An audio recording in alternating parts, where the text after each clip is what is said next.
მოგესალმებით ქრისტეს მიარის სიყვარულით, ნათესავებო, მშვიდობა გქონდეთ. აი ეს კაცი არის ის, ვინც წაიკითხა გრაკლიანის წარწერა და მე გულით, სრული გადაწყვეტილებით ვეთანხმები მის აღმოჩენას და მოხარული ვარ აი ამ აღმოჩენით, პირველ რიგში ამ აღმოჩენით, აი ამ სიხარულით, აი ამ საოცრებით და შემდგომ თვითონ ამ ადამიანთან მეგობრობით ეს გახლავთ მკვლევარი, მეცნიერი, მასწავლებელი კაცი, ისტორიკოსი კაცი, ქრისტიანი კაცი, ელიზბარი ბზარაშვილი.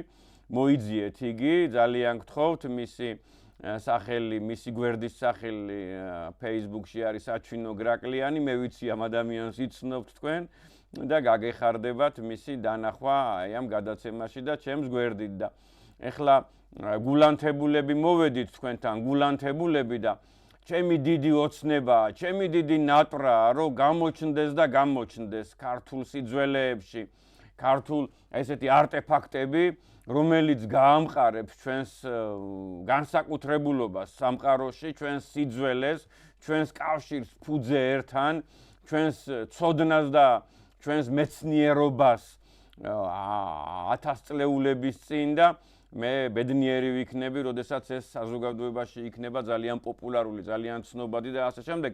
ღმერთმა გამოგვიგზავნა ჩვენ გრაკლიანის წარწერა, რომელზედაც ღვთისმსწავლობით დამტკიცდა, რომ 30 საუკუნის არის მინიმუმ ეს წარწერა და მანამდე კიდე უხსოვარ დროში ცხოვრობდნენ იქ ადამიანები და ეს ძალიან დიდი ბედნიერებაა, რომ თუ აი რანი ვიყავით, მაგალითისათვის 10, 20, 30, 40 საუკუნის წინ, აი ზუსტად ეხლა ვსაუბრობდით, ვინ ააგო ეს საოცარი ციკლოპური, მეგალითური, გმირთნაკვეთი ქალაქები, რომელიც 120-მდეა, წარმოიდგინეთ, თრიალეთის ზეგანზე, ჯავახეთის მთებში, აჭარის მთებში, არსიანის ქედზე, ზედა ნაწილში, რომელიც მუდამ ქართული იყო და დღესაც ქართულია ღვთისმსწავლობით და ღმერთმა იცის ლაზეთის მთებში აი ზედა ნაწილში რომელიც მუდამ ქართული იყო და ასე შემდეგ. ეს არის დიდი, ეს არის მსოფლიო მემკვიდრეობა, ეს არის ხელსაგოგმანები და ეს არის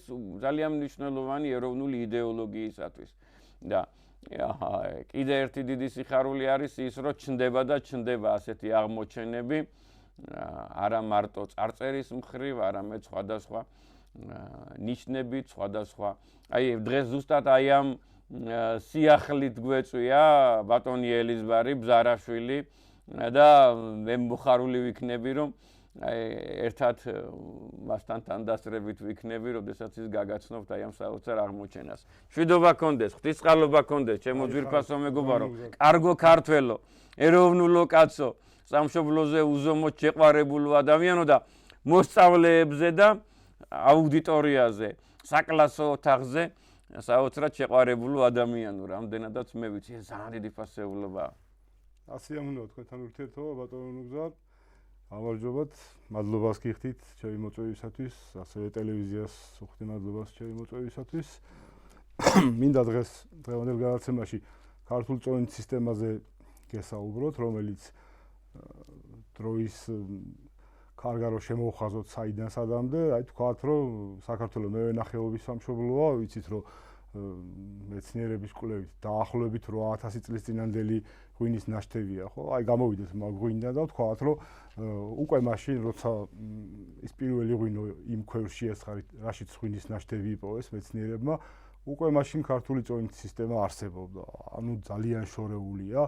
არის ისეთი სისტემა, რომელიც რადგან მრავალ ათასწლეულში არსებობდა, გზა დაიხვეწა, ანუ მასში ჩანს ენის და ანბანის განვითარებაც თავიდან ბოლომდე და მიუხედავად იმისა, რომ დღეს ეს სისტემა დაკარგული იყო და არ არის, გარკვეული ინფორმაცია მასზე მცირე მინიშნებასავით ვახტანგ მეექვსეს ჰქონდა თავის ნაშრომებში, მაგრამ მარტო ხსენებად დარჩა მინიშნებად, მისი ძირითადი ინგრედიენტი, საერთოდ სამწონით სისტემას ამუშავებდნენ ხოლმე. რაც შეეხება, დავიწყოთ, მოდი ანბანით დავიწყებ, იმიტომ რომ ჩემი კვლევები პირადად, რასაც ეხება, ყველაფერში ვიყენებ ანბანს. ეს არა რაღაც თქვა სიტყვაზე, აი თქვა კონკრეტული დღევანდელი გადაცემა არ არის, არც სიტყვების მსგავსება, არც რაღაც მსგავსი სიტყვების მოშველიება სხვა ენებიდან. არამედ არის სუფთა მათემატიკა, ჩვეულებრივი, მათემატიკა, ნამრავლი მათემატიკაა, რომელსაც ასრულებდნენ ამბანის მეშვეობით. ამიტომაც არსებითია ამ ყველაფრისთვის დაჯერება იმისა, რომ ამბანი არსებობდა, მაგრამ თუ ძვლის დროს და თუ არ გჯერავთ, აგერ მოისმინეთ და ჩემი მსჯელობა და ჩემი მოყვანილი მაგალითები, ანუ სიტყვა, რომელიც სინამდვილეში მათემატიკური მაგალითია და თქვენ თვითონ ნახავთ, რომ ამბანი იყო მაშინ, ბოლოში რამდენიმე ტრადიციულ კერძსაც შემოგთავაზებთ, რომელიც ჩვეულებრივ არის მათემატიკური მაგალითებით აწყობილი, მათი სახელი და ჩვეულებრივ დევს მასში გარკვეული მენიუებიც, ანუ რაოდენობები, იგივე წონითი სისტემით. ხო, ამბანს რაც შეეხება, ამბანს კლასიკურ ქართულ ამბავს უკვე ჩამოყალიბებულს აქვს ორნაირი რიცხვები, ერთია რიგითი ნომრები, რომლებიც ნომრავს ამბანის ყოველ მომდევნო ასოს, A, პირველია B, მეორე G, მესამე და ასე ჩადის ჰოემდე. ერთადერთი ასო, რომელსაც ნომერი არ აქვს, არის VE, რომელიც დღესდღეობით ამაში აღარ არის, მაგრამ იმ ძველ ამაში იყო, მას არ აქვს არც ნომერი და არც რიცხვი. და 38-ასოიან ამაში საბოლოოდ 37-ასოს აქვს რიგითი ნომერი. A პირველი, ჰოე, ანუ ანი და ჰოე.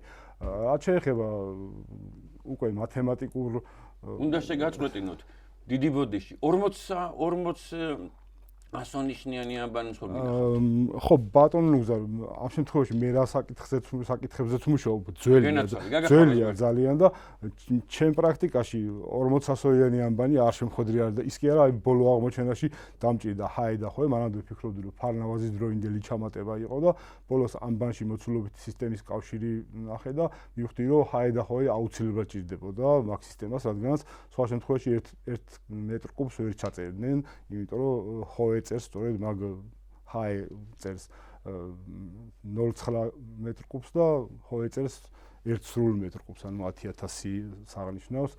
ხო, ამიტომაც 38-1000-ია. კი, უნდა ყოფილიყო, კი ბატონო, ესენი მაშინ და ეს ახალი ჩემი აზრით რაღაც სულხან-საბას აქვს მოხსენიებული ის დანარჩენი ასოებიც, რომლებიც არ ხდება, როგორც გითხარით, თუმცა თვითონ ეგ ლი ბოლო ასო როგორც ამბობენ ნიშანი ამბანისა მე-40 ცნობილი ძველი ნიშანია, რომელიც უხსოვარი დროიდან ხდება როგორც სვასტიკა სხვადასხვა კულტურაში, ანუ სადაც ჩვენ წინაპრებს გაუვლიათ და სადაც რაღაც კვალი დაუმჩნევიათ, იქ ხშირად როგორც ბორჯღალი, ასევე ლი, ანუ სვასტიკაც არის ხოლმე, თუმცა უშუალოდ როგორც ასო და როგორც რაღაც რიცხვის შემცველი, როგორც ჯერჯერობით არ შემოხვედრია. გენაცვალე, დიდი მადლობა ჩამოყალიბებისათვის.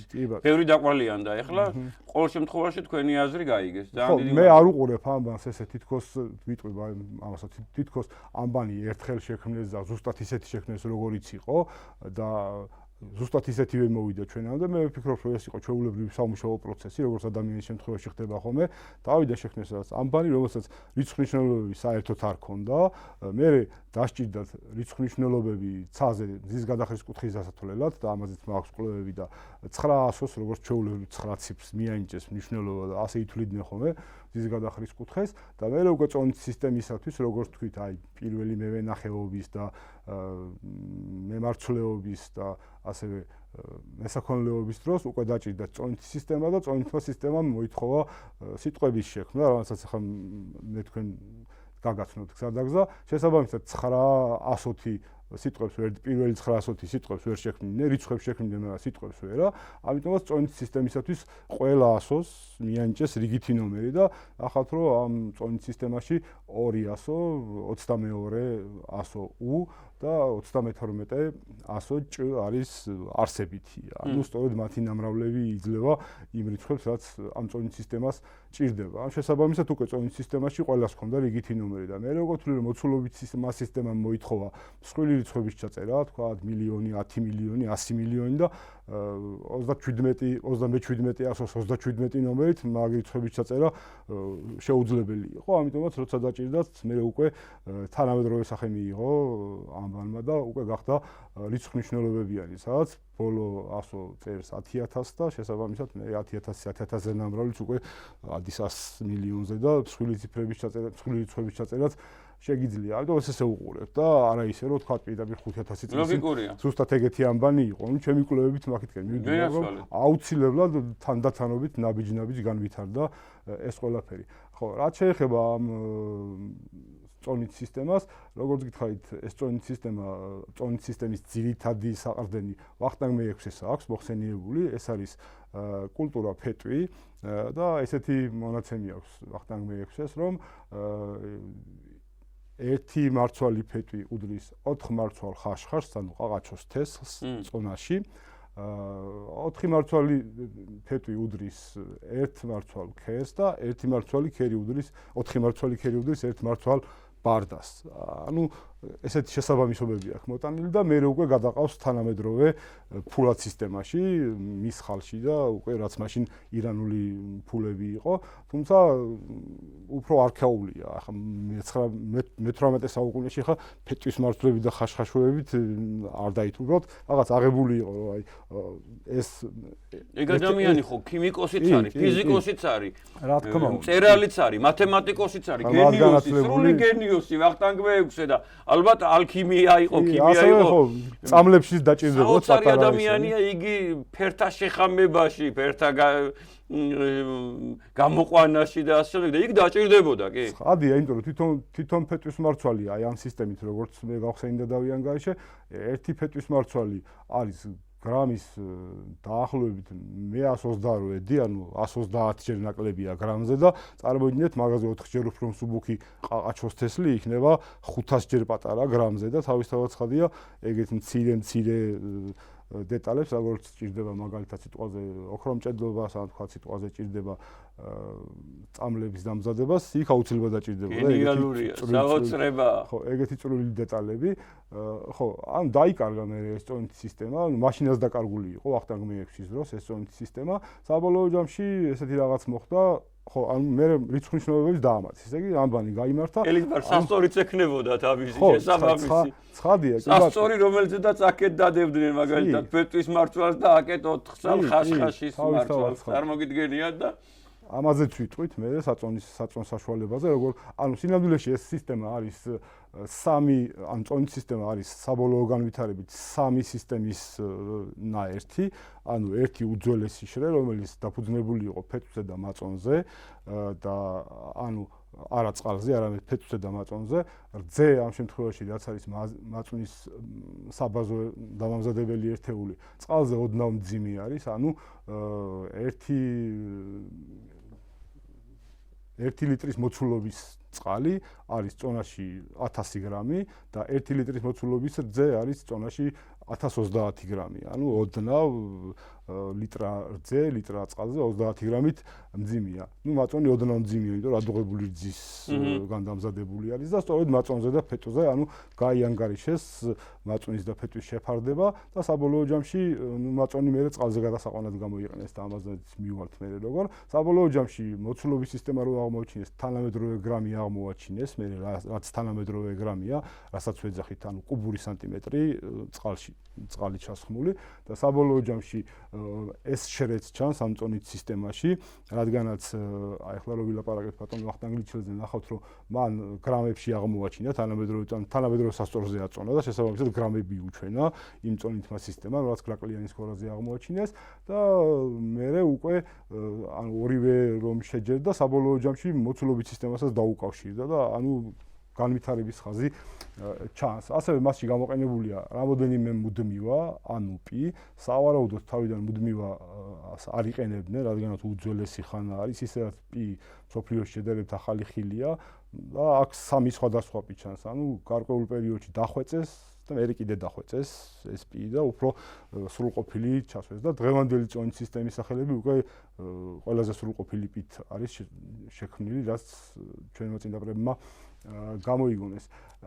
ხო, ან ის შექმნა საკმაოდ მარტივი რაღაცით მოხდა, ჭ იყო ძირითადი ასო ამ წონით სისტემისა, ჭ 32 არის და დაახლოებით 1000-ზე ანგარიშობენ ხოლმე, წრე რომ გაშალო, თქვა მილის დიამეტრი რომ გარშემოწერილობა რო გაიგო, 3-ზე ამრავლებენ ხოლმე პირდაპირ, თქვა 50-იან მილს, 100-იან მილს და გარშემოწერილობაც მაგდენი აქვს. ამ შემთხვევაში ჭ რახან 32 იყო, გაყვეს, ანუ ძიმე ჩაუწერეს შუაში და 3.2-იანი პი მიიღეს, რომელიც არც თუ ისე შორს არ არის თანამედროვე პისგან, როგორც 3-ია მაგალითად 3.14-თან დაშორებული, ნუ იმაზე ახლოა 3.14-თან 3.2.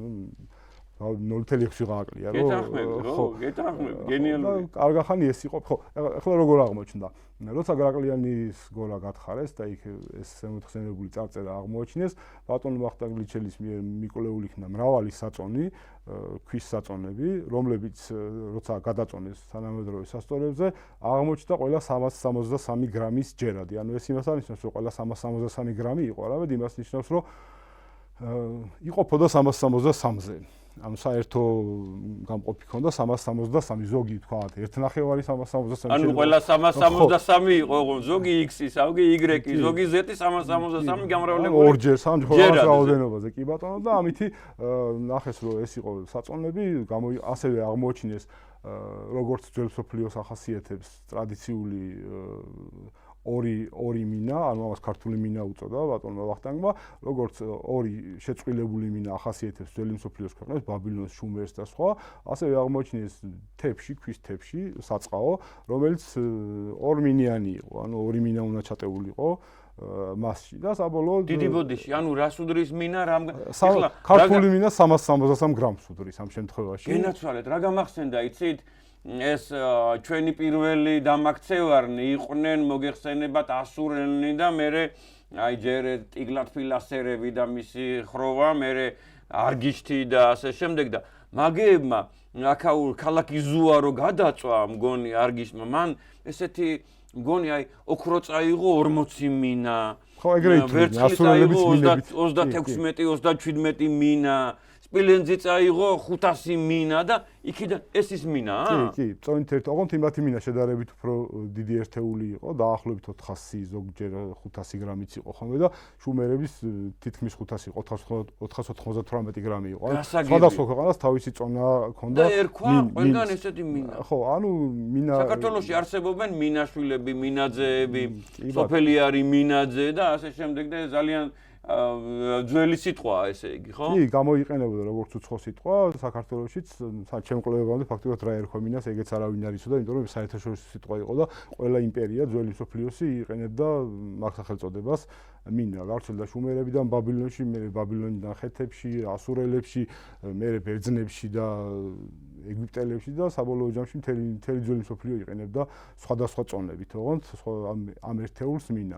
ნუ ეს წონით სისტემა არის აწყობილი 60-60-60-ზე, როგორც დროის აღრიცხვის სისტემები, ანუ 60 სიკილი არის ერთი მინა და 60 მინა არის ერთი ტალანტი, ანუ დაახლოებით 8 გრამი იყო შუმერული სიკილი, 60 ჯერ მეტი იყო მასზე შუმერული მინა და მე 60 ჯერ მეტი იყო ტალანტი. და ნუ აღმოჩინეს ეს 363 გრამიანი საწონები და ნუ დღესაც ესია გაჩერებული ეგ სიტუაცია, რომ იყო ქართული მინა არსებობდა და იყო 363. ნუ როგორც თქვეს ესეთ გადაცემაში კახეთში დღესაც 363 გრამიან შოთებს აცხობენ და ესეც ძველი გადმონაშთი იყო კულტურული, რომ შემორჩათ ის გუნდის ამოღება 363 გრამიანის, იმიტომ რომ წონის ერთეული იყო და დღესაც აცხობენ. თუმცა ნუ ეგ კიდე რთული კავშირია ჩემი აზრით შოთი და უფრო ორ მინას უფრო უდრის, იმიტომ რომ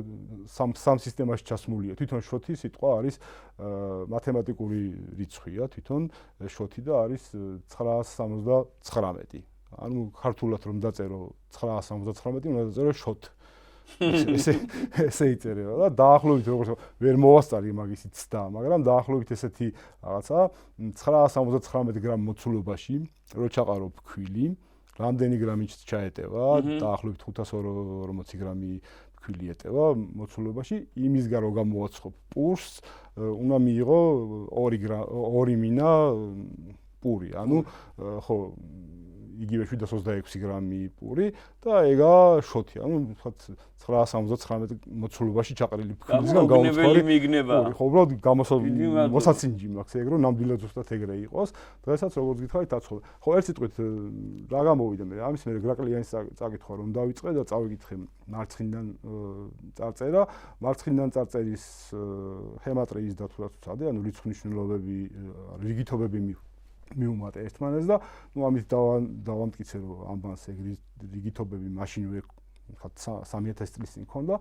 საბოლოო ჯამში გამოვიდა ისე, რომ ამბანის გრაკლიანის წარწერის მარცხნიდან წაკითხვა, კი ეძიე ხცნევ აზორ ხესევ მოგცა 352. ანუ ჩვენი წინაპრებს რასაც მე უყურებ და ვიკვლევ, ახასიათებდათ ძალიან მნიშვნელოვანი რაღაცეების ძალიან მარტივ სიტყვებში დამალვა, ყოველდღიური გამოყენების დღესაც მსგავს რამოდენიმე სიტყვას ჩამოვთვლი ამ წონით სისტემიდან, რომელსაც ყოველდღე ვიყენებთ და არავინ არ იცის, რომ სინამდვილეში წონით სისტემის შემადგენელი ნაწილებია და უბრალოდ ქვია ამ სიტყვებს და იმიტომ რომ არ დაკარგულიყო, ანუ ყოველდღიურად გამოსაყენებელი სიტყვებია და ოდესღაც ფიქრობდნენ რომ ვიღაცას გაახსენდებოდა რომ რატო ქვია ამას ესე ამასა და ბოლოს დაითვლიდნენ მათემატიკურად და მიხვდებოდნენ რომ უი რიცხვი ყოფილა თურმე ხო მადლობა ღმერთს კი ბატონო ხო და ანუ ეს გათვლები და თქვენ ახართ ეს ადამიანი ვინც და დაფიქრებულიყო ამაზე ალბათ ღმერთის წყალობით და საბოლოო ჯამში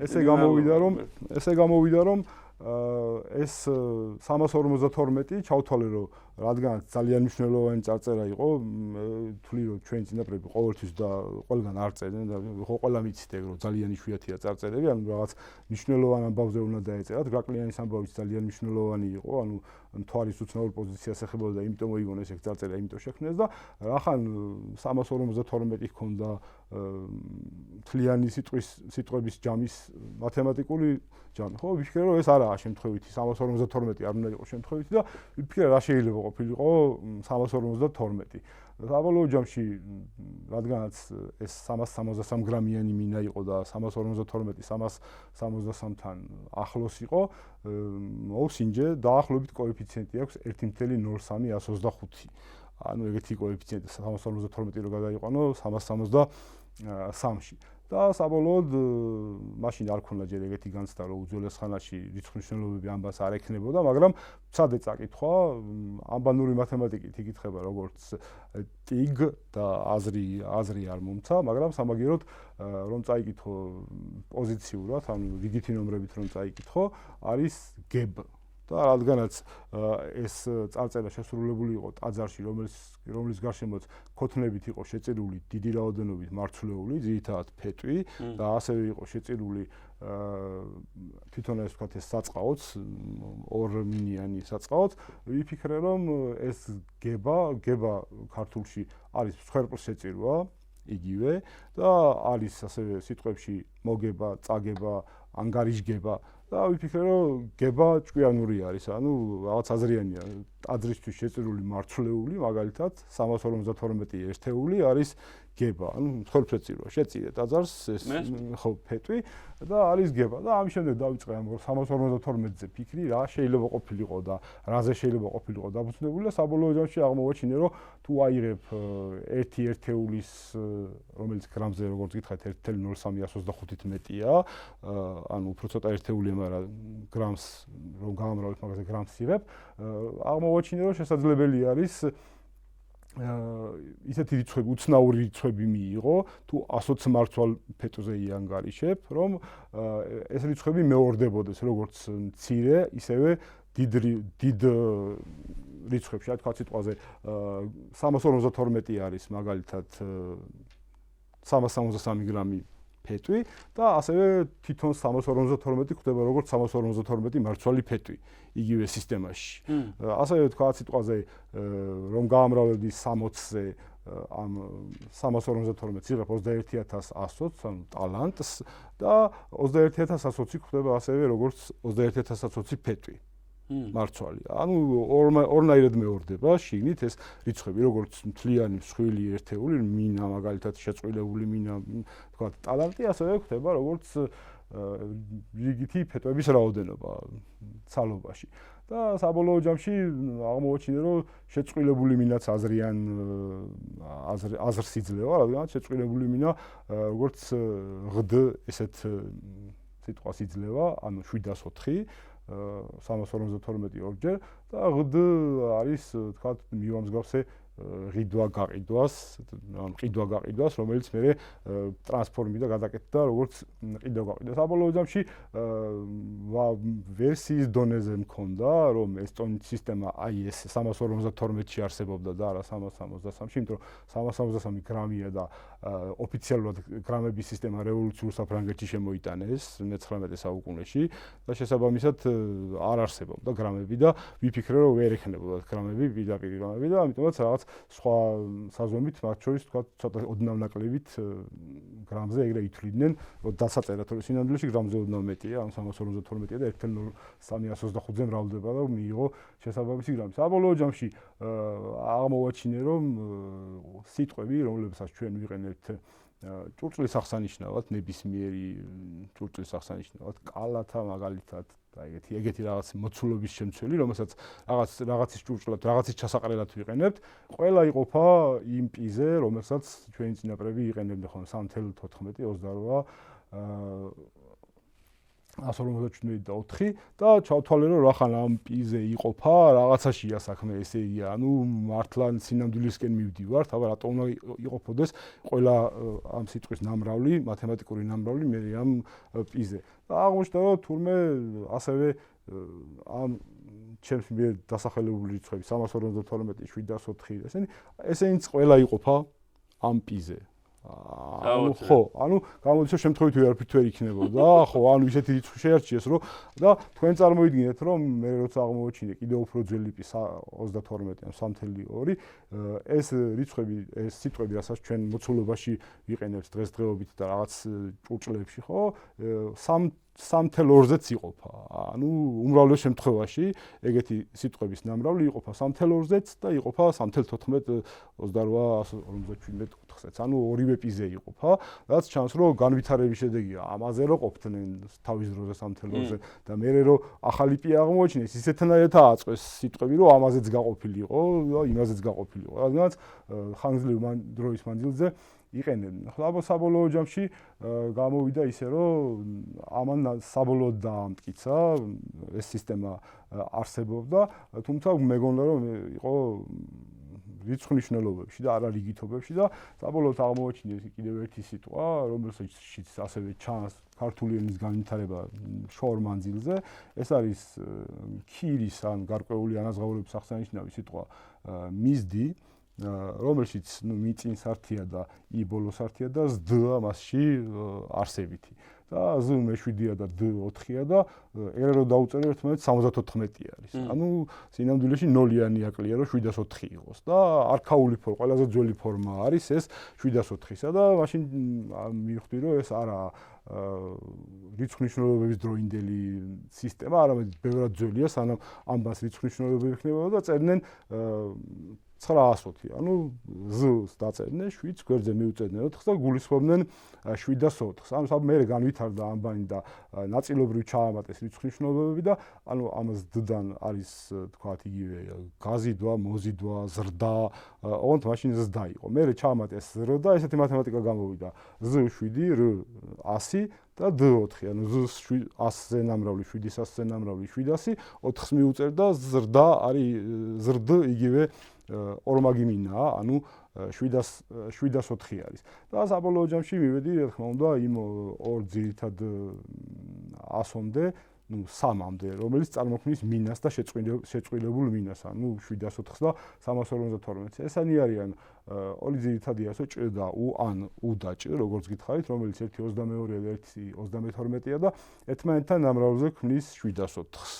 და ასევე 22-ის ნახევარი ამ შემთხვევაში 11, ანუ მე11 ასო კ, თუ კ-ს გაამრავლებ ასევე ჭ-ზე, ასევე იღებ უკვე საკუთრივ მინას 352-ს, ან პირიქით უ-ს 22-ს რომ გაამრავლებ ო-ზე, ჭ-ს ნახევარზე, ო-ან უ, მაგ შემთხვევაშიც იღებ 1 მინას, ანუ 352-ს. და საბოლოო ჯამში ნახე რომ ამ სისტემამ, როცა ჭ იყო წამყვანი და ასევე ჭ იყო როგორც ფორმულის რიცხვი, ანუ მუდმივა, პი იყო ჭ, ბევრ რაღაცაში ცვლიდა დღევანდელი ფორმულის ასოს წს. და ძველ ქართულში, ძველში კი არა, ძალიან ძველ ქართულში, რაშიც ახლა ჩვენ ვიყენებთ წს, იყენებდნენ მაშინ ჭს. აი მაგალითად სიტყვაზე იგივე წირვა, ხო, ხა რელიგიური ადამიანები ვართ და ვთქვათ, წირვა არის რაღაცას რო შეწირავ ამ შემთხვევაში ღმერთს წირავ, ხო, როცა წირვას ატარებ, ხო? ძველ ქართულში, უძველეს ქართულში იქნებოდა როგორც ჭირვა. ანუ რაღაცა გაჭირვება და ამას იჭირვებ და ესა ჭირვა. ახლა გამომდინარე, რომა მოიღო ამ ჭირვიდან, ხო? არის ჭივა და ამ შემთხვევაში გამოგდის დაახლოებით თანამედროვე წივა. ანუ წივა არის ერთ-ერთი სათბობი, გამხმარი პატივი, ძროხის გამხმარი, რომელიც უტყეო ადგილებში გამოიყენებოდა საწვავად და ხო, დღესაც გამოიყენება ჯავახეთში, მაგალითად საქართველოში და ასევე თურქეთში მოქცეულ ქართულ კუთხეებში, სადაც ტყე ნაკლებათა არტაანში, კოლაში და სხვა და ჭივა არის იგივე ქართული მინა 60. მაგითი აშენებული სახლები მაქვს ნანახი და მცხოვრებნი შეგნით. კი ბატონო, 352-ია ჭივა, 3.2 i 10 და ეს ერთმანეთზე რო გავავლოთ 3.2 10 და უს საბოლოო ჯამში იღებს 352. ანუ გარკვეული წონით ერთეულის სახელი არის, ანუ ერთი მინის სახელია, ასევე ერთი გებას სახელი არის, ესეც. და საბოლოო ჯამში დიდხანს იყო ეს ჭ, მათ შორის აი ფორმულირება მაგალითად ჭიკ მაგალითად, ხო? ჭიკ არის ასევე ერთი მინა, თქვა კახეთის სოფელი აგეთ ჭიკაანი მაგალითად, რომელიც არის ამაზე აწყობილი, ანუ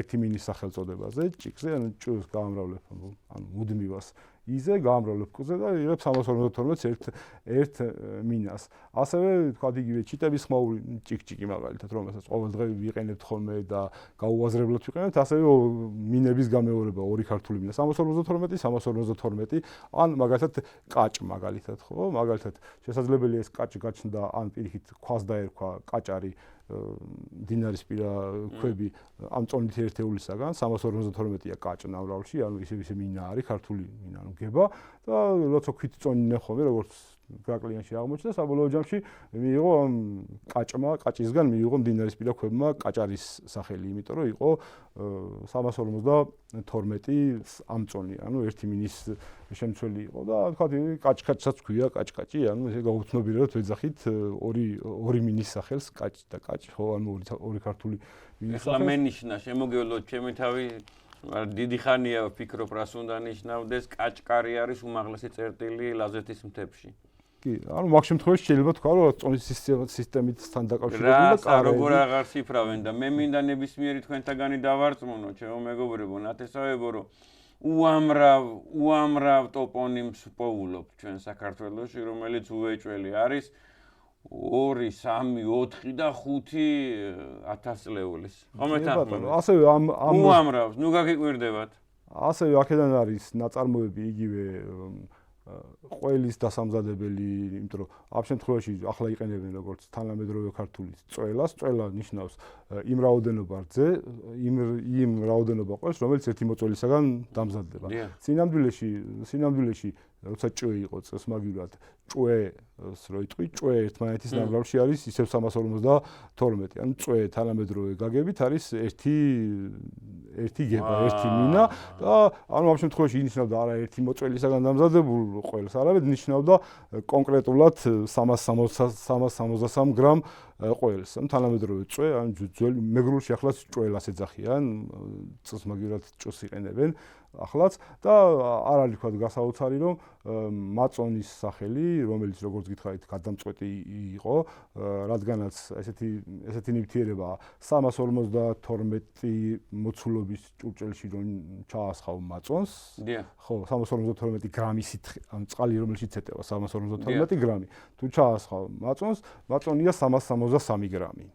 ანუ გადმოყავს გრამობით სისტემაში, რაც არის დაფიქსირებული კიდევაც გრაკლიანზე, მაწონის სახელიც ამას გეუბნებათ, ანუ ნივთიერება, რომელიც წონის მაწონი, ანუ ამ წონი ნივთიერება, რომელსაც გადაყავს. კოეფიციენტი როგორც გითხარით, რა კოეფიციენტის გითხარით სხვაობისა 1.03-ია 125, 1.03-ია რძე და ოდნავ მეტია უცბად ადუღებული ძისგან გაკეთებული მაწონი. რომ ადუღებდა სქელს გააკეთებ ეგეთი კი არა, აი უცბად როა დუღდება და სახელი შესაბამისი მიიღო, ანუ ალბათ ადრე მაჭონი ან მაჭუნი ერქვა, სანამ ჭი იყო მთავარი და საბოლოო ჯამში თანამედროვე პისაგან მიიღო სახელი მაწონი. და ამან განსაზღვრა საბოლოოდ კუთვნილება ამ საოცარი პროდუქტისა.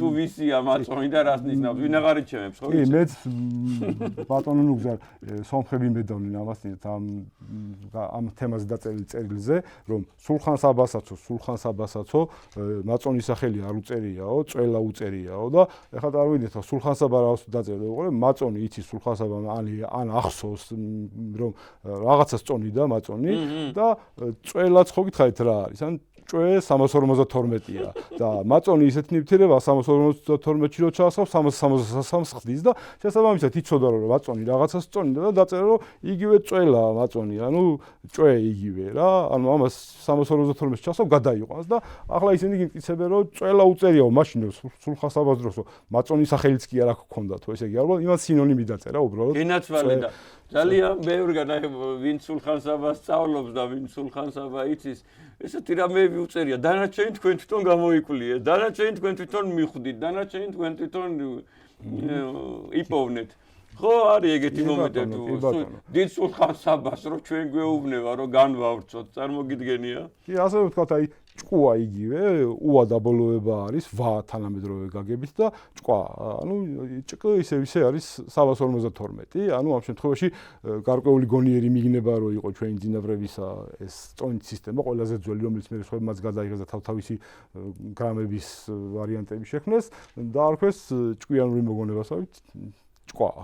ანუ 352-ვა, 352-ვა. ანუ ესეთ თანამედროვე გაგებით რომ თქვა, ხო, ანუ რომ არის დარჩეს კიდევ უფრო ზერელე ლაპარაკა და კიდევ და კონკრეტად ისეთი აი ძალიან მნიშვნელოვანი სიტყვა როგორც არის ვაჭრობასთან და ვაჭრობასთან ვაჭარი და ვაჭრობა, ასევე არის ორი ამ ორი ქართული სიტყვისგან შედგენილი უაჭ, ანუ ა ერთია და მასზე ნამრავლი არაფერს არ იძლევა, უ გამრავლებული 22 გამრავლებული 1-ზე და გამრავლებული 32-ზე, ისე 704-ია შეწყვილებული მინა. ანუ ვაჭარი არის საერთო ქართული სიტყვა, სვანურშიც ღვაჭარ ქვია. ანუ მაგორი სიტყვისგანაა წარმომდგარი ეს სიტყვა. და ასევე ძუნწ ადამიანთან დაკავშირებული სიტყვები, რომელსაც ჩვენ წთი ვიყენებთ, ხო? უძველეს ქართულში ჭთი რო გამოიყო წუწულაკი მაგალითად, ძუნწი მაგალითად, ყველგან არის ეს ჭუ, ანუ ორი ცალი მინა, რომელიც მიგანიშნებს, რომ ამას ეს ენანება, ეს ამაში ძუნწობს, ანუ ყველგანაა გამოყენებული და გარკვეულ ეტაპზე ჩვენმა წინაპრებმა ნახეს, რომ ეს 3.50-დიანი სწორი არ იყო და თან ამასობაში აღმოაჩინეს მოცულობითი სისტემა. ნახეს რომ 352-ს რო ეძახიან, მაგაში რო გებს რო ეძახიან, მაგაში რო ჩაასხავენ წყალს და ჩაის და მაწონს გადაყავს. სინამდვილეში წყალი სხვა წონაა და მაწონი არის სხვა წონა. და შესაბამისად გაჩნდა პარალელური სისტემა ამ საწონისა, რომელსაც ასევე უამრავი სიტყვა აქვს ქართულში. დაახლოებით ალბათ უნდა მოხდარიყო 5000 წლის წინ ეს გადაკეთება, ანუ მეორე სისტემის მიერთება.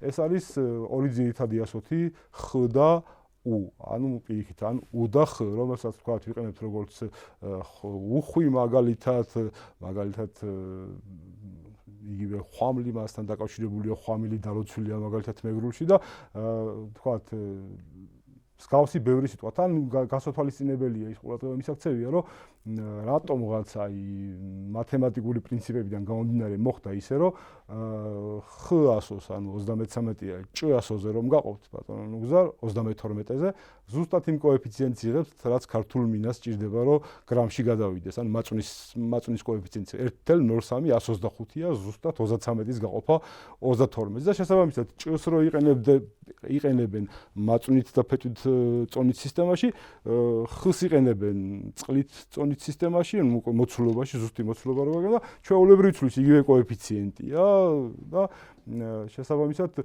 სიუხვე, უხვება და ხვავრიელი და ეგენი სულ ყველა არის მაგ უკვე 726-დან, ანუ არა 704-დან, არამედ 726-დან და საგულისხმო რომ მაგ წონით სისტემაში ერთი მინა არის ყ-ს და ხ-ს ნაერთი, ან ხ-ს და კ-ს ნაერთი და ამ შემთხვევაში მაგალითად კახეთის სახელი, რომელიც სვანები ვარაუდობენ რომ მკახ არის მკახ სვანურად და მაქედან არის როგორც დიდი სამკალების მქონე კუთხისა და აღსანიშნავია რომ კახ არის ჩვეულებრივ 1.363 გრამი. ანუ უკვე ამ 363 გრამიან სისტემაში ერთმანეთზე რო გამრავლო კ, ა და ხ, ანუ 11, 1 და 33 არის 363 და თუ დაამატე ელი ან ტრადიციული ქართული დაბოლება, ანუ ელზეც გაამრავლო, იღებ ერთ ტალანტს, ანუ 21 კილოზე 780 გრამს. ანუ კახელი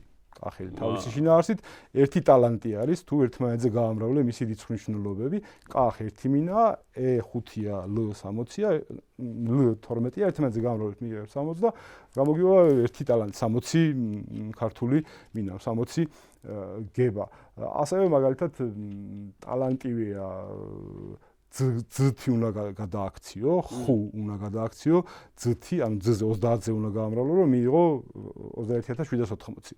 და ამ შემთხვევაში 5 უნდა დაწერო. გაიხსენე დახუნძლული მაგალითად, ხეს რომ აღარ ადასხია და დახუნძლული რომ არის, ანუ ამ შემთხვევაში ან თუნდაც ჩვენი მეზობელი დაღესტნელი ხალხი ხუნძეთფი, რომელსაც თუ ხუნძეთის საეპისკოპოსო არწევდა ისეთივე როგორც აფხაზეთის საეპისკოპოსო. კი, რომელსაც ხუძ თუ იტყვი არის ერთი ტალანტი, უკვე გრამებით სისტემაში და ხუნძ 14 ტალანტი არის, ანუ სადღაც დაახლოებით 90 კილო დაახლოებით თანამედროვე წონით სისტემაში. ანუ მეორე წონითი სისტემაც მიუერთდა და დამამთავრებელ ფაზად გაჩნდა კიდევ ერთი პი, ანუ ეს მოცულობის სისტემა 3.25-ს იყენებდა პით, ანუ ის ხო იყენებდა 3.2-ს, ხო ჭ-ს.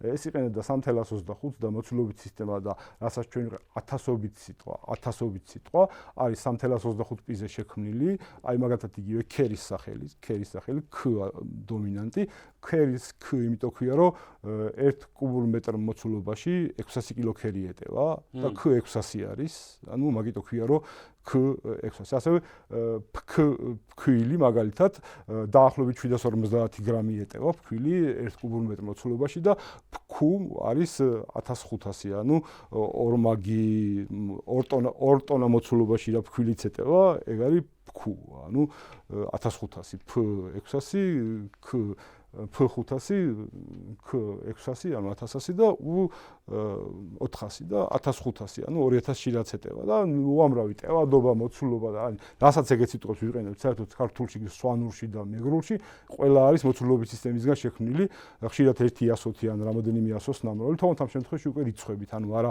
რიგითი ნომრებით, როგორც წონით სისტემა, არამედ პირდაპირ რიცხვებით, თქვა 200, 500 და ეს მოცულობის სისტემა უკვე იყენებს რიცხვებს. და შემოვიდა ახალი მესამე პის ჩანს უკვე ამ წონით სისტემაში, ეს არის 22/7-ზე გაყოფილი, რომელიც ოფიციალური მონაცემებით ქრისტესაშვიდობამდე მეორე საუკუნეში მიიღო, მესამე საუკუნეში ბერძენმა მეცნიერმა არქიმედმა ამონგდები ძალა რომელმაც შეიმუშავა, ხო, მაგან ჩახატა წრეში 96 კუთხედი და წრეში ჩახატული 96 კუთხედი იძლევა ეგეთ წრის განმარტებას, ანუ გაშლილ წრეს, რომელიც უნდა გაამრავლოს 3.14, 28 და ესეთი ქართული პი, ანუ 22-ში ეტევა 27 ცალი და ეგეთი პი აღმოაჩინეს და საბოლოო ჯამში ამ პის, ანუ მახალი პის ცხადი დემონსტრირება არის წონა. ანუ წონა არის ძირითადი ერთეული, ახლაც მაგას ვიყენებთ, ხო? წონაში თუ წს ავიღებთ როგორც ქართულ პის და მერე გავამრავლეთ ონ, ანუ 16-ზე და 14-ზე, იღებთ 704-ს შეწყვილებულ მინას იღებთ. ანუ დღესაც ვიყენებთ ჩვეულებრივ როგორც წონას. ასევე არის კიდევ ერთი სახელი, რომელშიც შეგვიძლია თქვა გამოვიყენოთ, ვიყენებთ ამ სუფთა, ანუ ახალ შედარებით სუფთა ზუსტ მინას, ეს არის წანდილი. ან წანდილი რიტუალური კერძია. საოცარ, წანდილი, კორკო, 20 სახელი ქვია, იცით? წანდილი, კორკოტი, კოლიო, რიტუალური კერძია. სამს შემოგთავაზებთ მე, აი მარტო რომ ეს სამი სახელი იყოს, ან თუნდაც ერთი რო იყოს და საერთოდ არ ვარ იცოდე რომ ქართული ამბანი და რამდენი ხნისა, ჩვეულებრივ გეტყვის რომ ამბანი იყო, იმიტომ რომ აი მაგალითად წანდილში თუ ჩვეულებრივ ჩასვლა პირველად წსმაგივრად იმ ხო არა ახალ იმას ახალ პისტუ ჩასვა, ხო და დანარჩენს ჩვეულებრივ გავამრავლებთ, ანუ N 14 D 4 I 10 და L 12 იღებ ერთი მინის მოცულობას 21120. ოღონდ ჩემი დაკვირვებით ეს არ არის ერთი მინისგან ტალანტის, ეს არ არის ერთი ტალანტი, იმიტომ რომ ნუ წანდილისთვის 21 კილო ბევრი იქნებოდა, არამედ არის 21120 მარცვალი, იგივე 176 გრამი. და 176 გრამი ახლა ზევითა კერძებსაც რო იგივე კერძებს რო ვახსენებთ, ნახავთ რომ არსებითია, ანუ მინის ნახევარი, ანუ გებას ნახევარი 176, რომელიც ადრე ალბათ აზვ ესე ითქმებოდა და შესაძლებელია მისგან იგივე როგორც აზავერი, ანუ გამწევი საქონლის სახელი, ასევე ზორვაც, ანუ მსხვერპლსეწირვაც გაჩნდა.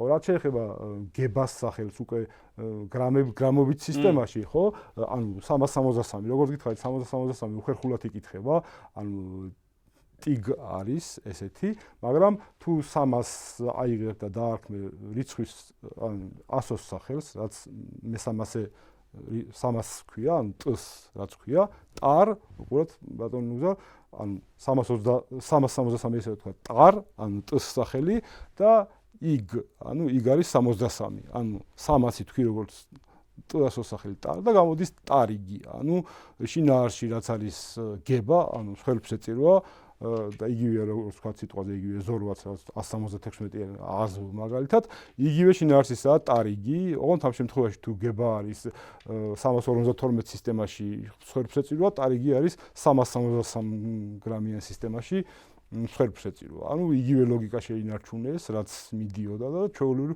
მე ქრისტიანობამ ტარიგი როგორც ქრისტეს სახელი ისე აქცია და ქართულში ესე ითარგმნება. კი ბატონო, ხო, ანუ ფადიდი ფასეულობა. ხო, კი, წანდილს რაც შეეხება, ხო, ანუ არის ეს 21120, იგივე 176 გრამი და ახლა კოლიო ვთქვათ, ხო? კოლიო მაგალითად თუ კოლიოს იტყვი როგორც კოლია, ხო, სინონიმებია წანდილი და კოლიო, ერთიგივე რაღაცაა, ხო? ერთიგივე კერძია. კოლიას თუ აიღებ და ერთმანეთზე გაამრავლებ, იღებ 21120, ანუ მარცვალ ფეტს, ანუ იგივე იღებ 176 ერთეულს, ანუ რკოს, მე რკოს მარცვალში ეტევა და აქედან დავარქვი. თან 120-იც არის, ანუ 120 მარცვალია და რკ იკითხება ესე. უკვე მომდევნო ხანის თანამედროვე ქართული ამბავი მათემატიკით იკითხება როგორც რკ 120 და ანუ რკოს მარცვლიდან გამომდინარე იყო. ანუ კოლია არის იგივე 176 რკო ფეტვი და საბოლოო ჯამში თუ კოლიოს დაარქმევ, თუ კოლიოს 16 დოზა, ანუ 16 ჯერ, ანუ 16-ია და 16-ს 16 ჯერ ამრავლებ. 176 თითქმის გრამია რა, ანუ ცოტა 182 გრამია დაახლოებით ეს 176 რკო და 182 გრამი, ანუ ერთი პორცია, ერთი დოზა, ესე იგი და 16, ანუ კოლიო არის 16 ადამიანზე გაკეთებული ერთი გებას ნახევარი, ანუ 176 ერთეული როვ ითქმის ახლა თანამედროვე მათემატიკით და დაგროვება მე რომ საოცარი დამტყუებია მიგნებებს რომ თავი დავანებოთ. კი. და ასევე ანუ ერთი იგივე რაღაცაა, ამ შემთხვევაში წანდილი თუ არის ერთი დოზა, ანუ ერთი პორცია, როგორც ვთქვით, მასში პი მაქვს ჩასმული და ანუ შემთხვევითობა ფაქტობრივად გამორიცხულია და კოლია არის 16, თუ კოლიოა 16 დოზა. და აი რაც შეეხება კორკოტს მაგალითად, კორკოტის თუ აიღებ როგორც რკოთი, ანუ რკოხო ის მოცულობა, რომელშიც 120 მარცვალი, ანუ 120 ხო, რკ, ხო? კო არის იგივე 176, კოს ერთმანეთზე რო გაამრავლებ, ანუ 11 და 16 ერთმანეთზე რო გაამრავლებ, ანუ რაც არის საბაზო ამ კოლიოსი და წანდილისა 176 ერთეული რკო მარცვალი, ან თუ ნივთიერება, ხო? და რკო არის ის 120. ანუ კორკოტი ნიშნავს 120 მარცვალი აი ამ 176-ზე, ანუ იგივე ხო წინაზე ხო 16 176 ჭირდებოდა, ან კოლიოს წანდილსაც ხო 176 ჭირდება და იქაც წერია, ანუ 176 რკოთი, ანუ რკოთი არის 176 და სამივეს აქვს ერთი დოზა, ანუ 176 ერთეული. და როგორი კავშირია ერთმანეთში? კი, 182 დაახლოებით 181 გრამით თანამედროვე გაგებით, ანუ თანამედროვე ჩვენ ეჭვი არ ვეპარება, რომ აი ქართლში მაგალითისათვის ეს არის მინიმუმ ალბათ ერთი 40 საუკუნის ტრადიცია. უძველესი. მე შესაბამისად და ჩვენ ხო ეხლა ხორბალი და ქობალი ხო ჩვენი სიამაყეა და იქიდან მოდის ალბათ როგორც და კი, უძველეს ხანაში, როცა ადამიანმა ხორბლის წესო დაიწყო და სანამ დაფქვას ისწავლი და პირველი წინაპრების მოსაგონად ეს იყო სარიტუალო პირველი კერძი იქნებოდა მარცვლეულის მოხარშვა, რაც არის კიდევ დიმიტრი შაბათი იყო და წარმოგიდგენიათ რამდენმა ოჯახმა იგივე ზუსტად იგივე ქმედება გააკეთა, ზუსტად იგივე რიტუალი. კორკოტობა არის დიდი დღესასწაულია ამასთან დაკავშირებული და ასეც მოიხსენიება ეს დღესასწაულები. კი ბატონო, და ესეთი უამრავი, აი ხო გეუბნებით, აი ასობით სიტყვას ვიყენებთ მარტო ამ უძველესი წონითი სისტემიდან, რაც არის შექმნილი ჭ-ს და უ-ს ან ჭ-ს და კ-ს ნამრავლისაგან ერთმანეთზე და რაღაც სიტყვები ქვია, ანუ მაგალითად როგორც წანდილი მაგალითად ხო წ-ში არის ჩასმული ზუსტი პი, ა1-ია, ν14-ია, d4-ია, i10-ია, l12-ია და ჩვენ ვამბობთ წანდილი სინამდვილეს მათემატიკური მაგალითია, ანუ პი გამრავლებული 1-ზე, გამრავლებული 14-ზე, გამრავლებული 4-ზე, გამრავლებული 10-ზე, გამრავლებული 12-ზე და ბოლოს მიიღებ 21120, რაც არის კ სისტემაში, ან 352 სისტემაში არის ან მაგდენი მარცვალი ფეტვი, რაც უდრის 176 მეტრ ფეტვს და ან კიდე არის მთლიანი ტალანტი, ანუ 21 კილო და 780 გრამი. ვირფასო და საამაყო მეგობარო, შევთანხმდეთ, მე და შენ შევთანხმდეთ და მე უკვე ადამიანებით შევითანხმოთ შემდეგ რამეში, რომ ამას ღმერთის გონება ჭირდებოდა, ღმერთისგან მონიჭებული დიდი ნიჭი ჭირდებოდა და სულიწმინდა ჭირდებოდა, დაფარვასაც ჭირდებოდა და ფუძე ერის დროინდელია ეს. ფუძე აი როდესაც შესაბამისად იქმნებოდა. მოგეხსენებათ ახლა როგორც ბავშვი სწავლობს და ახალ მარაგს იღებს ხო სიტყვების. ალბათ კაცობრიობაც იყო ოდესღაც მაგ მდგომარეობაში, რომ რაღაცისთვის დაერქმია ახალი სახელი და ეს ბიბლიაში არის კიდევაც ხო გადმოცემული, რომ ღმერთი ისა ნაწილობრივ ღმერთი და ნაწილობრივ დამბადებელი ღმერთი ყვილად ხო არ წამდათ რომ არ დახმარებოდა თავისთავად არქმევს და ღმერთის გარეშე გამორიცხულია. მით უმეტეს ჩვენ ყოველთვის ვიცოდით რომ ჩვენი ენა იყო ღმერთისგან მომადლებული. ჩვენი მამული იყო ღმერთისგან მომადლებული და ჩვენ ყოველთვის ვიცოდით რომ რაღაც ღვთის საიდუმლოსთვის ვიყავით აქ მიჯაჭვული.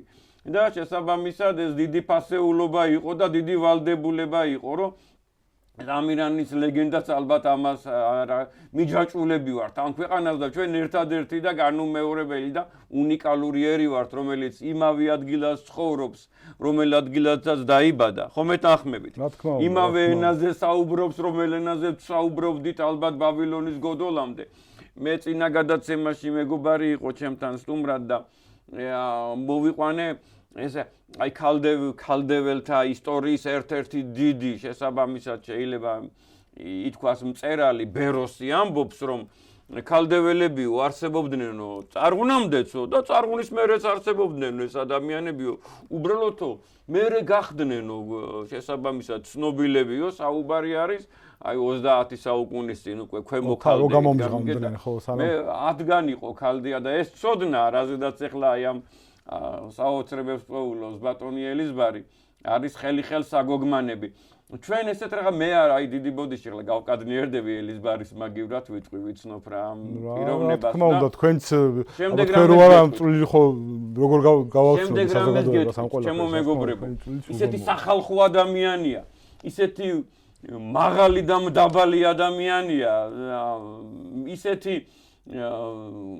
უშუალო ადამიანია დიდი სიხარულით მეც წამოუყვებით აი კუნფეხი გამოყო მეც ნახირნახირაო მეც წამოუყვები ოღონდ სადმე მიიწვიეთ გამიგეთ სკოლა იქნება აუდიტორია იქნება აკადემია იქნება ეხლა ისევ აი გრაკლიანის წაკითხვას მინდა დაუბრუნდე, რომ ესეთი მეთოდოლოგიაა მიღებული, რომ რაღაც უცხო ტექსტი რომ წაიკითხოს ადამიანმა, აუცილებლად უნდა არსებობდესო 3, 4, 5 მსგავსი წარწერა დადარება უნდა მოხდეს და ასე შემდეგ და ეს ძველი რაღაცა მეთოდოლოგიები არის ხშირ შემთხვევაში გადასახაზი გამიგეთ, როგორც მინიმუმ უნდა ეს ადამიანი იქნას მიწვეული სხვადასხვა სამეცნიერო სასწავლო ორგანიზაციაში და უნდა დაუსვას შესაბამისად კომპეტენტურმა, ჩემზე 10-ჯერ კომპეტენტურმა და 100-ჯერ კომპეტენტურმა ადამიანმა ჩამჭრელი კითხვები და მე კიდე შესაბამისად დასკვნა უნდა დაიდოს.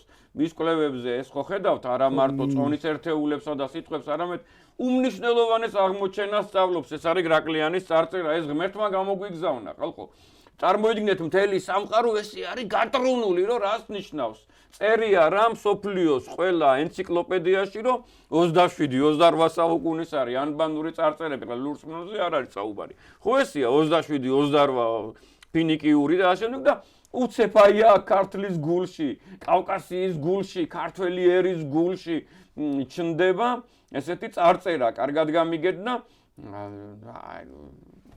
მომიტევეთ, რომ აი ძალიან განვიცდი, რომ ესე უყურადღებოთ რჩება ესეთი გრანდიოზული სინამდვილეში ჩვენი სიტყვები მთელი ისი წარმოიდგინეთ რადონის მოღვაწე უნდა იყო, რომ ეგეთი მათემატიკური მაგალითი მოიგონო, რომელიც შენ ენაზე სიტყვას ავითაჟღერდეს და მე ჩვეულებრივ გაავრცელო ერთში და შენ ერთ ეგონოს, რომ ეგაა ჩვეულებრივი სიტყვა და მათემატიკურ მაგალითებს 1000-ობით წელი სიტყვათ იყენებდეს. ახლაც ხო გეუბნებით, 100-ობით ეგეთი სიტყვა არის მარტო წონის სისტემი და რასაც ჩვენ ყოველდღე ვიყენებთ და მაგალითები არის. სრული აბსურდი, რომ თითქოს დაჩვენა ეს გრ, ეგრეთ მთელი მსოფლიო ხო გრს გვეძახის, ეს უმნიშვნელოვანესი სახელია ჯეორჯიან და ასე შემდეგ და ეს გრ გეორგიანი ნიშნავს რომ მიწათმოქმედსო რა. სრული აბსურდი, კარგად გამიგეთ და რაღაც ახლა მიწათმოქმედება საამაყოა, მაგრამ მიწათმოქმედი მთელი კაცობრიობა იყო, კარგად გამიგეთ. თუ ჩვენ უნდა გვერქვას სახელი, თუ ჩვენ უნდა გვერქვას სხვა დანარჩენი ხალხთაგან სახელი, ჩვენ უნდა გვერქვას მაგალითისათვის ამბზომველები, ვარსკვლავთმრიცხველები, გეომეტრები, მათემატიკოსები, წერლები, ბორბლის გამომგონები, შესაბამისად ფუძერის ხალხი და ასე შემდეგ. უყურეთ როგორი სინონიმებია.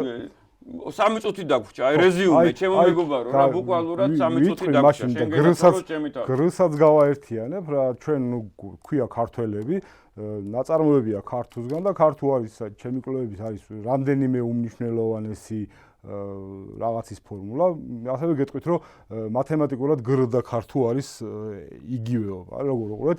ხო, დიდი მადლობა. ხო, ქართულს რიცხვნიშნულობები რო გაამრავლო ერთმანეთზე, იღებ ზუსტად 1 კუბურ მეტრს, ანუ ქართველები ყოფდნენ 6 ნაწილად სანტიმეტრს და 6 ნაწილი ერთმანეთზე ამრავლებდნენ. ანუ 216 ნაწილად იყო 1 კუბური სანტიმეტრი განაწილებული. ერქვა სივ. ანუ მე ვფიქრობ, რომ 100-იც მაქედან არის, ანუ 100 იყო, ანუ 1 ცალი სივი, 1 კუბური სანტიმეტრი და აქედან არის. საბოლოო ჯამში ქართუ არის 216 მილიონი სივი და თუ გაყოფ 216-ზე, იღებ 1 მილიონს, ანუ 1 მილიონი კუბური სანტიმეტრი არის ზუსტად 1 მეტრი მოცულობა. იგივეს ნიშნავს წ, ანუ წ გამოიყენო როგორც პი და ყოდა უზე გაამრავლო, ისე მაგ 1 კუბურს იღებ და რაც შეეხება გრ როგორ არის იგივეობა, როცა წერდნენ ხოლმე მე რასაც ვიუღლებ მათემატიკურ ძველ მათემატიკას ქართულში გ-ს თუ დაუწერდნენ წინ 100-ს ნიშნავდა კუბში აყვანას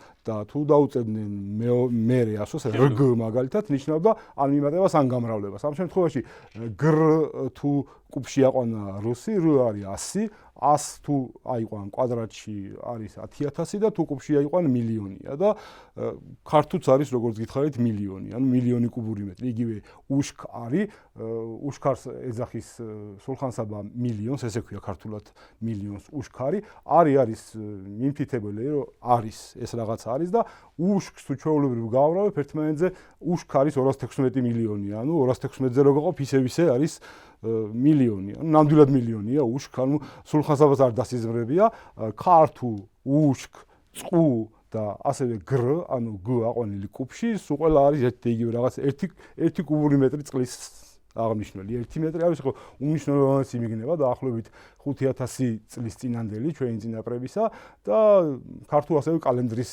მიგნება კალენდრის ფორმულაც არის და საბოლოოდ ამ დიდმა მიგნებებმა სახელები მიცა ძალიან ბევრ ქართულ ტომს, მათ შორის თლიანად ჩვენს, ანუ კალენდრის ქართულ და ძალიან ბევრი რამე გვასწავლა ზეცამ, ზეციურმა მოძრაობამ, ძალიან ბევრი და წყალმა და წყლისთვისებამაც ძალიან ბევრი რამე გვასწავლა. ღმერთის შემდეგ ალბათ აი ამ საოცარმა მუდმივამ, როგორიც არის ზეცა და როგორიც არის წყალი, აი ამან გვასწავლა. მუშქებსაც, რომელსაც რატომღაც ბევრი არაქართულ ტომად მიიჩნევს ხოლმე, არა და მესხების წინაპრებად მიიჩნევს ბევრი მეცნიერი, მუშქებსაც, ნუ წინსართია ჩვეულებრივ და მუშქსაც პირდაპირ ქვია მილიონი, ანუ უშქი ქვია. ანუ ხო წინსართია თქვათ მარგველი მაგალითად, მეგრელი მაგალითად, ანუ წინსართი და თუ მოვაცილებ წინსართს უშქ, ანუ მუშქებს ქვიათ 1 მილიონი, ანუ იგივე ქართუ ქვია, იგივე გრ ქვია. ოღონდ სხვანაირი ანუ შემოbrunებული მათემატიკით, ანუ იგივე მილიონი ქვია და ანუ ერთი და იგივე სახელი ფაქტიურად სვანებსაც თლად მუშქარ ქვია, მაგრამ მუშვან ქვია სვანებსაც და ქაკლი. ამ შემთხვევაში რაღაც ნაწილი მოცულობის სისტემიდან ქვია, იმათაც სახელი, ოღონდ არა მუშქ მაგალითად. ხო, ანუ დაახლოებით ქ ხო არის 600 და ვან არის 300. ანუ 9 მილიონი ნიშნავს მუშვან. თლად მათემატიკაში რო გადაიყვანო, როგორც გადავიყვანეთ მუშქი. მე აი ერთ-ერთი ამ წინა გადაცემაში ვთქვი ეგენი სად არიან ჩამოყე ვანის ტბა და ძველი ვანები არიან და საოცარი მოდგმა. კიდე ერთხელ გთავაზობთ მეგობრობას, ნათესაობას, ახლობლობას და ძალიან მოკრძალებული სტუმრები ვიქნებით, ძალიან მინიმალისტები, კარგად გამიგეთ. ოღონდაც დაგხვდეს აკადემიური აუდიტორია. თუ 2-3 ადამიანი იქნებით, აქეთ გვეწვიეთ და თუ 10, 12, 15 ადამიანი იქნებით და აუდიტორია იქნება, სიხარულით გეწვევით. მე და ელიზბარი რომ ვისაუბროთ აი ამ თემაზე თავისუფლად, რამდენიც გინდათ, რამდენიმე საათი, 4-5 საათი სიხარულით წამოგიღებთ მე ჩემ პროდუქტს, ვაშლს წამოგიღებთ, თავს წამოგიღებთ, ჩემ ბროშურებს წამოგიღებთ, წიგნებს და იგივეს შეგვირდებათ ელიზბარით. შვიდობა გქონდეთ. გაიხარეთ ბატონო ნუგზარ. მადლობა კიდევ ერთხელ. ძალიან დიდი მადლობა. კიდე გვეწვიე. გამონახეთ რომ კიდე გვეწვიე და კიდე ვისაუბროთ უამრავ ფასეულობაზე, ქართულ ფასეულობაზე, უძველეს ფასეულობებზე, დასაბამისეულ ფასეულობებზე, დიდი ფასეულობა ღმერთმა მოგცა ამისი უთვალავობა. შვიდობა, ჯანმრთელობა.